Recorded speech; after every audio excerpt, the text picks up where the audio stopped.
For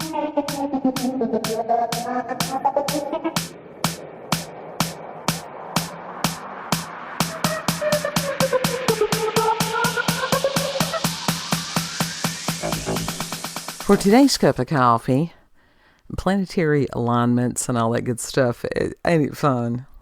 Yeah. And it's hitting some people harder than others. And so be in prayer for these people. And we've got a world that needs prayer right now. And there's a lot of people that's like, what can we do? Well, we're going to get to that in just a moment. But one of the things that you can do to combat the encroaching darkness or the illusion thereof that's being created for us, see through it. And that can be harder sometimes than others. The news is just going crazy because it's like horror after horror. Don't read it because of the few things that some people do out of the billions of people on this planet. They very rarely report on the good things that are being done. Because for whatever reason, people, I don't know if we have a tendency to like to read dark things or what. I know that one of the stories was that this woman had gotten botulism. Well, yeah, botulism is, don't eat something out of a can that looks like it's sort of bloated. These are things that's part of the human experience. People get sick, people die, people age. And it's like, it's incredible to see how most humans are being played right now, manipulated. And I was speaking with someone on X earlier that we're seeing the Milgram experiment and also the Stanford prison experiment on a worldwide stage.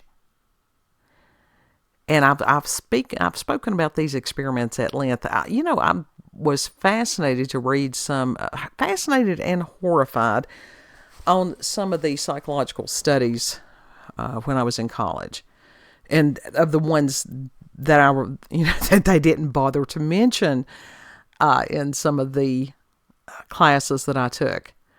Because some of the really horrific ones, they sort of left those out of the mix, and they're there. Because evil it exists. Evil does evil things. And people somehow seem to be surprised by that.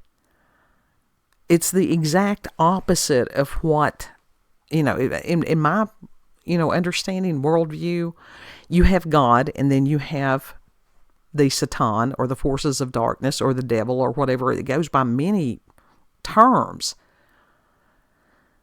And it's like, I have heard people before talk about, oh, it's all love and light. No, it's not. Love and light doesn't act like that.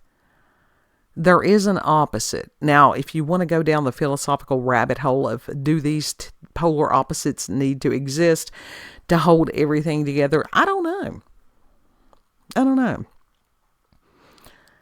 But I think it's very interesting to see people try to gaslight and justify evil.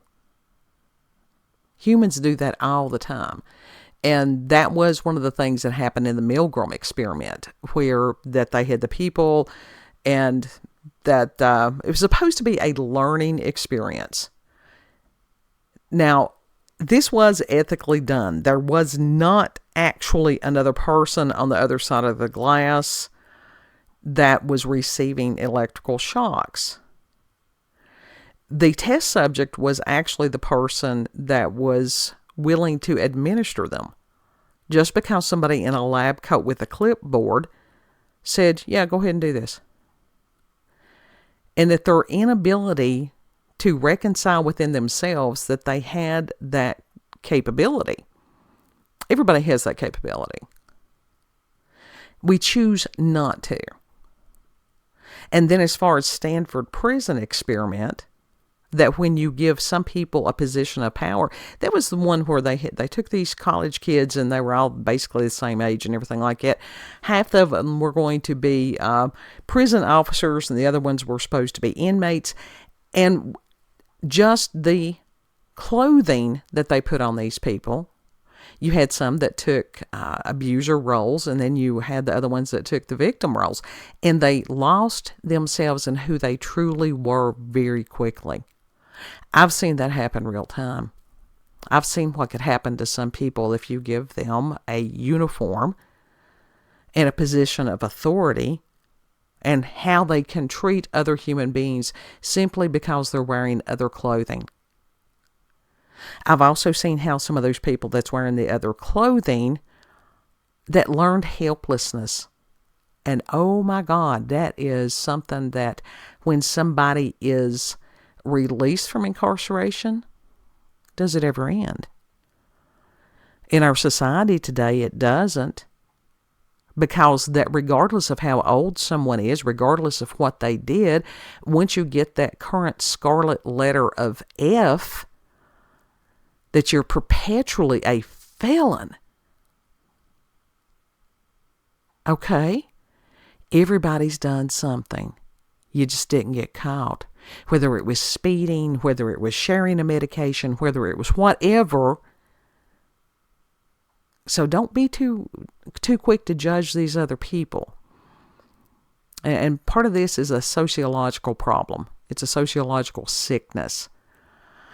But it's also interesting to read some of these news stories where you have all these people telling people how they're doing everything wrong. Whether it's you're eating wrong, you're drinking the wrong thing, you're doing this. I see this happen in chat also on social. It's like everybody trying to dictate to other people what the other people need to do. No, deal with your own shit. If you don't want to drink coffee, don't drink coffee. But don't tell and try to force everybody else that does enjoy coffee and that does need coffee, because there's some of us that we really do, what to do. You can offer suggestions, but when you demand that someone do life the way that you want it done, that's when you cross the line. You've gone into black magic, witchcraft. And that's true, and it's a hard thing for people to say, oh, well, I'm not doing it. Really? Are you? Are you really? But how easily people will sit and modify their own behavior because some nameless, faceless individual wrote a story and put it online, or they made a video and put it online. And how many people are stopping to say, who are these people? What are their qualifications? Who taught them? You know, and trace it on back. Do these people know what they claim to know? And are they in any position to tell other people what to do? A lot of people are remarkably lazy. They don't want to have the responsibility, one, for their own lives. With freedom comes great responsibility, that you're personally accountable and responsible, that it's easier for some to be told what to do. And that's where you get into that childlike, infantile mentality that's, very much, it's arrested development. And we have so much of that going on. And it's fascinating. It's frightening, but it's fascinating. And youngest kid, and prayers for him. He's having a rough go of it, because for a Pisces, this is hard, rough. And we're in a period of time where it's like, let it go. You can care about other people. You cannot control other people unless you do want to cross that line. It's like, no.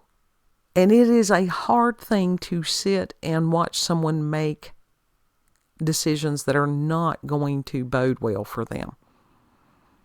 But it is their choice. That is the whole thing about free will. God gives us free will. Who am I to try to take somebody's free will from them? No. Different paths, different journeys. Maybe that's what they need to learn. Some people do learn the hard way. I know I've been one of them. But what we can do is be salt and light. And it is that light that gives somebody hope. Think of the lighthouse. And that's when you've got that ship that's out there and they don't know where the coast is. They don't know when they're about to run up on the rocks. And that lighthouse is so vital that it's a warning. But also, if you have a light left on in your home, if you're waiting for somebody to come home when they're out in the dark, that is that beacon, that, yes, we're waiting for you. Yes, there's somebody that's still here regardless of what you've done. And then as far as salt, it protects, it preserves. And if you've got a cut, will it burn? Absolutely. But that is during the process of protecting and preserving. It may hurt like hell in the moment, but it would hurt worse if infection got in the cut. And then you've got a worse disease process going on. So that's what we can do during this period of time. Let other people live their lives. And I've heard Robert Phoenix more than once. He talks about these spiritual contracts and agreements. And this is something that I have really tried to modify my behavior about. And with these spiritual contracts and agreements, if someone asks you a question, then you say, would you like to know my opinion about this? Would you like me to share what I know about this? And if they say yes, then you can proceed. Because they have made the agreement. They have given you the okay. But a lot of times you've got people, and I have done this a lot in the past, and have been soundly rebuked over it. Was told one time that I have a tendency to give information where it was neither wanted nor needed. And it was painful at the time because in my heart I was trying to help. And the person that told me that turned out to be a really sort of horrible human being, but she was right about that. And I really had to take a look at myself on that. And to let go during this period of time. And I have heard more than one spiritual people as far as that is the message during this period of time. Let go. If you're worrying about somebody and different things like that, let go of the outcome of how you think it has to be, how you think it's going to look, how you want it to look, because it may be something totally different. And that's hard because it feels like free fall. But to be light and be salt for other people. And it was just like I had... the energy has just totally been crazy for me lately. And I had laid down to take a nap, and youngest kid said that there was somebody who came by the house and dropped off a flyer for mowing services. And it's like, really? And that is a need that we have right now. And so I called the number. And the young man came up here, and I'm like, hey, this is what it is. What would you charge? And everything. So I'm like, how old are you? And he's like, he's 16.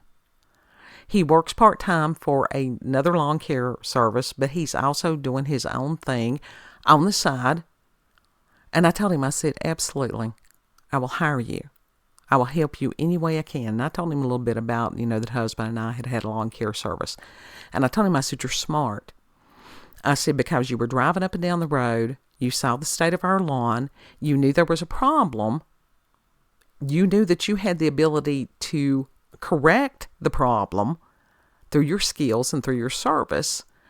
That's smart. Because a well-manicured lawn is not going to hire somebody usually to do lawn care. But if you have a lawn that is unkempt, find out if that person, what the problem is. They may or may not be able to afford your services, but it was an open door. And I told him, I said, I will help you any way I can. because word of mouth advertising is still one of the best things. And so he's supposed to come here and do some eating for us in the next couple of days. Good kid. And because he's showing initiative, like I said, I'll help him any possible way that I can. That's one of the ways I can be salt and I can be light. I can be here to listen, to advise, different things like that, if somebody wants to hear what I have to say. If not, then I can remain silent and pray. So I encourage all of you to be in prayer every day, because we've got so many people that need it. And limit the amount of exposure to some of the negative. Don't feed the beast.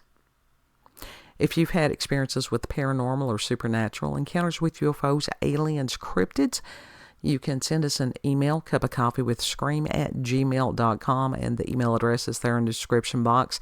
We're on BitChute, Rumble, YouTube. Well, who knows how long the you of two or the they of them is going to be.